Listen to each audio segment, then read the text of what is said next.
पिछले वीडियो में आपने देखा पत्नी द्वारा दिए गए चावल की पोटली बांध करके सुदामा जी द्वारका की ओर प्रस्थान करते हैं। अब द्वारिका पहुंचने के बाद भगवान कृष्ण के द्वार पर खड़े हैं और वहां उपस्थित द्वारपालों से कहते हैं कि जाकर के कन्हैया से बता दो कि उनके मित्र सुदामा आए हैं। जाकर के द्वारिका में देखते हैं, क्या देखते हैं?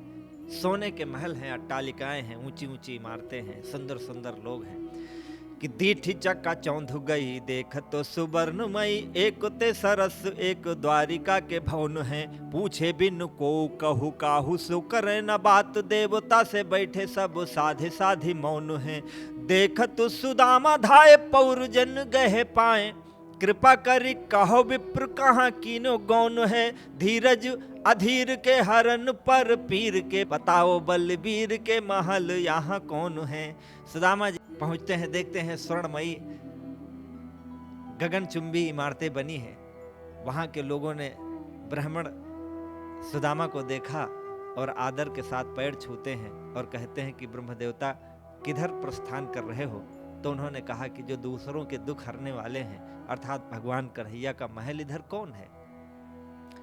लोगों ने बताया कि ये कृष्ण का महल है। दरवाजे पर पहुंचे तो वहां द्वारपाल बैठे थे। कहा कि जाकर के बता दो कि तुम्हारे मित्र सुदामा आए हैं। द्वारपाल जो वर्णन करता है ये सबसे प्रसिद्ध छंद है और ज्यादातर लोगों को पता है। भगवान कृष्ण के समक्ष उनका द्वारपाल जाता है और कहता है कि प्रभु शीस पगा न झगातन में, प्रभु जाने को आही बसे के ही ग्रामा। हे प्रभु, न तो शीस पर पगड़ी है, न शरीर पर उसके कुर्ता है, न जाने कहां से आया हुआ है, किस गांव में रहता है। किसी सुपगा न झगातन में, प्रभु जाने को आही बसे के ही ग्रामा, धोती फटी सी लटी दुपटी, अरुपाय उपान की नहीं सामा, द्वार खड़ो द्विज दुर्बल देखी रहो, चकिसो वसुधाय अभिरामा, पूछत दीन दयालु को धाम, बतावत आपन नाम सुदामा। कहता है कि ना तो सिर पर पगड़ी है, ना शरीर पर कुर्ता है, धोती है लेकिन फटी हुई लटी सी, बहुत कई बार कई परतों में दुपटी हुई, और पैरों में उसके पदत्राण नहीं है। द्वार पर एक दुर्बल गरीब ब्राह्मण खड़ा है और आश्चर्य से आपका भवन देख रहा है और महाराज आपका मकान पूछ रहा है कि आपका धाम कहाँ है, और अपना नाम वो सुदामा बता रहा है। आहा, भगवान कृष्ण ने सुना सुदामा कि बोले द्वारपालक सुदामा नाम पाड़े, सुन छाड़े राजू काजू ऐसी जी की गति जाने को। द्वारिकानाथ भगवान कन्हैया सुदामा का नाम सुनते ही चौंक पड़ते हैं और बड़ी तेजी से उठकर खड़े होते हैं, और उठकर खड़े होते हैं चौंक करके कि बोले द्वारपालक सुदामा नाम पाड़े, सुन छाड़े राजू काजू ऐसी जी की गति जाने को। द्वारिका के नाथ हाथ जोरी धाये, गहे पांव भेटे लपटाए, करी ऐसे दुख साने को। नैन दो जल भरी पूछत कुशल हरि, विप्र बोलो विपुदा में मोहे पहचाने को। जैसी तुम करी ऐसी करे को, दया के सिंधु ऐसी प्रीत दीन बंधु दीननु सुमाने को। भगवान कृष्ण दौड़ते हैं, दौड़ करके सुदामा के गले लिपट जाते हैं, उनके चरणों में गिर पड़ते हैं। सुदामा का मन भर आया, बोले हे दीन बंधु, जैसा व्यवहार तुमने मेरे साथ किया है ऐसा व्यवहार भला इस संसार में और कौन कर सकता है? इन दीन दुखियों से प्रेम करने वाला भला संसार में कौन है? भगवान कन्हैया सुदामा जी को आसन पर बैठाते हैं और आसन पर बैठा करके जल मंगवाते हैं पात्र में, और सुदामा जी के पैर धोने लगते हैं। देखते हैं कि पैरों में बहुत सारे कांटे लगे हैं। भगवान कन्हैया सुदामा से कहते हैं कि हे मित्र, इतने दिन तुम क्यों नहीं आए, कहाँ थे?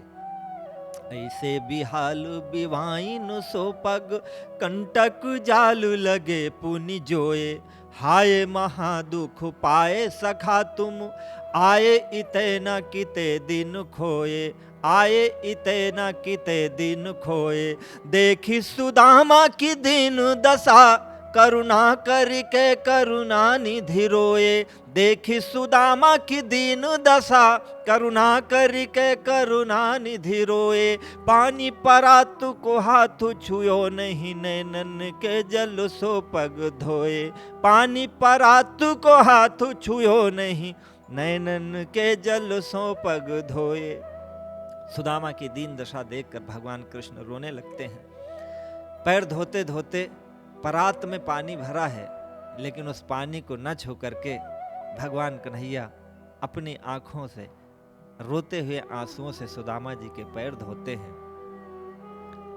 थोड़ी देर हालचाल के बाद सुदामा जी वो चावल की पोटली खोल नहीं रहे हैं, क्योंकि वहां स्वर्ण सिंहासन है और मित्र की पत्नियां बैठी हैं।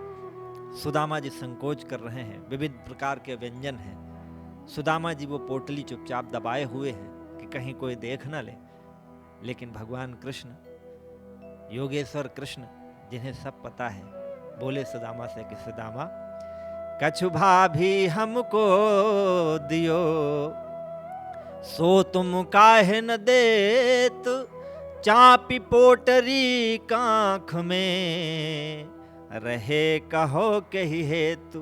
भाभी ने हमको कुछ दिया है और वो तुम मुझे क्यों नहीं दे रहे हो? ये जो कांख में पोटली दबाए हुए हो, क्यों दबाए हुए हो? क्या तुमने अपनी पिछली आदतें नहीं छोड़ी? आप सबको मालूम है, बचपन में जब कृष्ण और सुदामा साथ पढ़ते थे संदीपनी गुरु के पास, तो माता ने एक बार चने दिए थे और कहा था कि दोनों खा लेना। सर्दी का समय था, कृष्ण जी पेड़ पर चढ़ गए थे लकड़ियां तोड़ने के लिए, और सुदामा जी नीचे चुपचाप चने चोरी से खाने लगे। कन्हैया ने पूछा कि सुदामा, तुम चने खा रहे हो क्या? सुदामा ने कहा, नहीं कन्हैया, सर्दी से दांत किटकिटा रहे हैं। भगवान कृष्ण ने उसी दिन मन ही मन सुदामा को श्राप दिया था दरिद्रता का। वही दृश्य याद दिलाते हैं कन्हैया सुदामा को, कि कहते हैं, सुदामा, आगे चना गुरु मातु दई तलये, तुम चाबी हमें नहीं दीने, आगे चना गुरु मातु दई ते लये, तुम चाबी हमें नहीं दीने, श्याम कहो मुस्काए सुदामा, सो चोरी की बानी में हो जो प्रवीणे, पोटरी कांखों में चापू रहे, तुम खोलत नाही सुधारस भीने, पाछिली बान अजो न तजी, तुम तैसे भाभी के तंदुल कीने, पाछिली बान अजो न तजी, तुम तैसे भाभी के तंदुल कीने। कहा क्या पिछली आदत तुम्हारी गई नहीं? पहले तुमने चना खा लिए थे और आज तुम भाभी के चावल छुपा रहे हो। और भगवान कृष्ण ने वो चावल लिए, 2 मुट्ठी चावल खाए। उनकी पत्नी ने रोक दिया, रुक्मिणी जी ने, क्योंकि 2 मुट्ठी खा करके वो सुदामा जी को 2 लोकों का राज्य दे चुके थे। और तीसरी जब खाने लगे, रुक्मिणी जी ने रोक दिया, कहा, नाथ तीसरा भी दे दोगे तो कहाँ रहेंगे हम? सुदामा जी ये समझ नहीं पाए और सुदामा जी बैठे रहे पूरा हालचाल, और सुदामा जी सोच रहे हैं कि कुछ दें, चलते समय कुछ दें, लेकिन वो कृष्ण कुछ बोले नहीं, क्योंकि कृष्ण भी बचपन से छलिया हैं और वो सुदामा जी को आज की भाषा में सरप्राइज देना चाहते थे। देनो हुतो सो दे चुके, विप्र न जानी गाथ, चलती बेर गोपाल जू, कछु न दीनो हाथ। हाथ में कुछ नहीं दिया। सुदामा जी समझ गए, यार कहाँ करके फंस गए, कि वह पुल कनी वह उठ मिलनी, वह आदर की भांति। जिस तरह आए, खुश हुए और मिले और बड़ा आदर किया, सम्मान किया। यह पठवनी गोपाल की, कछु न जानी जाती। सुदामा जी मन में सोच रहे हैं कि कितना आदर किया, सम्मान किया, बड़े उत्साह से मिलने आए, लेकिन ये विदा वाला समय हमको समझ में नहीं आया कि घर घर कर ओढ़त फिरे। कन्हैया को आप शब्द कहते हैं सुदामा जी, कि घर घर कर ओढ़त फिरे, तनिक दही के काज। घर घर भटकते थे थोड़ा सा माखन चुराने के चक्कर में, ये कहाँ दे पाएगा कि घर घर कर। इसके हाथ में तो नियत ही नहीं है इसकी, क्योंकि खुद चोर है। घर घर कर ओढ़त फिरे, तनिक दही के काज, कहा भयो जो अब भयो, हरि को राज समाज। आज के राजा हैं, लेकिन पहले ये भी तो चोर थे, कहाँ से दे सकते हैं। हाँ कब इत आवती हो, तो पत्नी के ऊपर पूरा गुस्सा निकला कि मैं इधर आ नहीं रहा था, उसी ने धक्का दिया। हाँ कब इत आवत हो, तो वाही पठयो ठेली, कही हो धन सो जाई के, अब धन धरो सकेल। अभी जाते ही पत्नी को बोलूंगा कि लो खिसका के रखो, कृष्ण जी ने पूरा लदवा दिया है। अपनी नगरी में सुदामा जी पहुंचे तो वहां क्या देखते हैं, वैसे ही राज समाज बने गजबाज, घने मन संभ्रम छायो। वैसे ही राज समाज है, हाथी घोड़े हैं, मन में भ्रम हो गया कि अरे वैसे ही कंचन के सब धामु है, द्वारिका के महिलो फिर आयो। सोचते कि कहीं लौट के वहीं तो नहीं आ गए, कि भवनो बिलो की बेको मन लोचत, सोचत ही सब गांव मझायो, पूछत पाड़े फिरे सब सो पर, झोपरी को कहूँ खोज न पायो। सब कुछ वैसा ही है, इधर उधर पूछते हैं कि हमारी झोपड़ी कहाँ है और हमारी पड़ाइन कहाँ है, और कहीं पता कुछ पा नहीं रहे हैं। दरवाजे पर सब हाथी हैं, सब वैसे लोग हैं, सोने चांदी के जड़े हुए राजमहल हैं, गुंबद हैं, अट्टालिकाएं हैं, पर सुदामा जी का मन अजीब सा है, सोच रहे हैं कहीं हम वापस तो नहीं आएंगे। कनक दंड कर में लिए द्वारपाल हैं द्वार, दरवाजे पर देखा कि सोने के दंड लिए हुए द्वारपाल विराजमान हैं। जाय दिखायो सबन ले, या है महल तुम्हार। झोपड़ी ढूंढ रहे थे, द्वारपालों ने आकर के सुदामा से कहा कि महाराज ये तुम्हारा महल है।